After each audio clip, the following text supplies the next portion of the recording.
Good morning. So when Aaron Judge hit his 60-second home run, I'm just kidding. That's the drashah I'm giving in the Bronx later today. On the second night of Rosh Hashanah, my co-intern Eliza offered a wonderful drashah on the word hineni. She taught us about what it means for human beings to hineni show up, which translates approximately to saying, "Here I am." We discovered that it signifies much more than responding present to the divine calling role. The word carries a weight to it. 7 days ago, we read how God calls out to Abraham in a test of faith, and Abraham responds, "Hineni, hineni." When God demands that Avram leave his native land and that Jacob depart from his father-in-law's house, both patriarchs say, "Hineni." And as God, appearing as the burning bush, called out to Moses for the first time, Moses said back, you guessed it, hineni. The biblical authors deploy this word to signify crucial moments in our narrative, times that reconfigure the relationship between the divine and the individual. In each occurrence, the affirmative response indicates that indeed, the proclaimer is ready to face this encounter. So what do we make of the Haftarah that Robert and Narda chanted so beautifully for us this morning? In it, Isaiah reports God's proclamation, V'yomar hineni im. God will say hineni if you banish the oppressive yoke from your midst, pointing the finger and speaking wickedly. If you give yourself to the hungry and fulfill the needs of the poor, then your light shall shine in the darkness, and your dusk shall appear like noon. Through the word hineni, God appears willing and loyal to face us. However, the prospect of God's unabated presence is followed by a conditional, if-then statement. Hineni im, hineni if.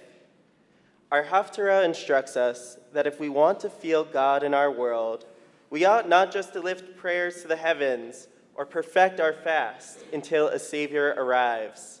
The potential for God to dwell enthusiastically and fully on earth exists here and now, if and only if we accept the responsibility to make room for God in our world.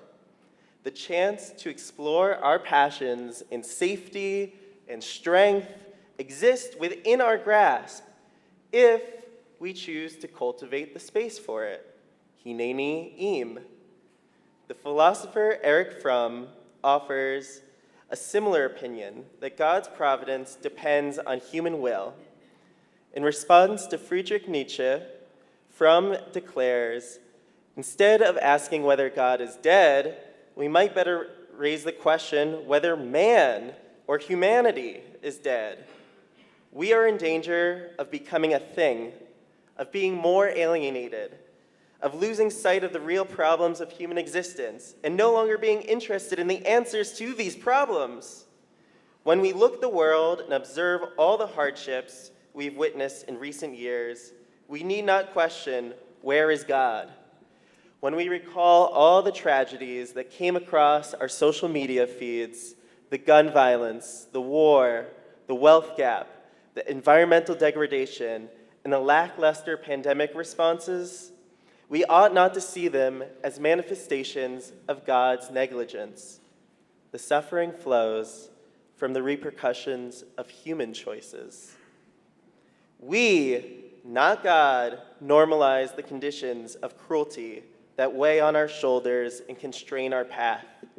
God represents the still enriching, delightful capacity of our world, and God endowed us with an agency to embrace it.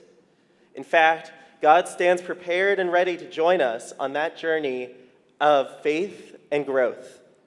Let us imagine conditions where we feel accompanied in the pursuit of self-fulfillment with justice, opportunity, hope, good intentions, and strength.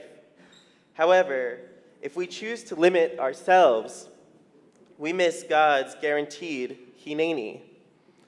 Isaiah relates oppression to a yoke we might place on cattle. We construct oppressive systems. We choose to place them on the shoulders of other beings, and we likewise possess the capacity to deconstruct and dismantle them. If we want to feel God's presence, the prophet recommends removing the yoke. We can make the poor feel welcome in our communities and attend to those without the material goods to sustain themselves. We uncover God among us as we establish conditions of collective responsibility for God to exist between us. Leviticus 19, known as the Holiness Code, represents another rich resource to uncover how God expects us to bring light into our world. God provides a series of commandments that make us worthy of the title of a holy people. They include setting aside food for the hungry, respecting one's parents, dealing honestly in business and courts, and upholding empathy over vengeance. At this time, I want to point out God wanted us to be a holy people, not a perfect people. Each commandment contains an ideal behavior, but all humans are fallible. Holiness lies in striving for goodness and then recalibrating when we certainly err. If we do so over the course of our lifetimes and over the course of human existence, we increasingly create space for God's hineni. For this very reason, God granted us this season, and especially this day each year, to assess the gap between the ideal and our reality. We must ask ourselves before sundown tonight, have I, to the best of my ability, and given all of my challenges, done the most I can to usher God's hineni into our world? God is ready, God is eager, God is here. Have I closed the door? If we reassess our acts and commit to incremental growth, we can ascend an upward spiral of moral progress. My prayer for this congregation is that we accept and forgive our imperfections while we hold ourselves deeply accountable to individual and communal improvement. I'll offer one path that we may take together in the hours that remain on this day. First, we may identify one individual action to take every day to reshape our world for God to dwell between us. Perhaps it entails treating those experiencing poverty each day with more recognition and dignity, focusing on enhancing the love in our friendships daily, or cultivating new daily routines to honor family, biological or chosen. Second, we may identify a cause that each and every week of this year we will specifically and directly engage. This allows us to remove the yokes of oppression that sit upon our shoulders. In the words of Isaiah, it is upon us to break off every yoke. So to answer his call, I invite us to adopt a personal action every day and a collective cause every week. In 5783, I personally aim to critically assess how I talk about other people each day, avoiding malicious gossip as much as I can. And each week, I want to work toward confronting the crisis of evictions and affordable housing facing our city. Those are my commitments. Now you can hold me accountable on next Yom Kippur.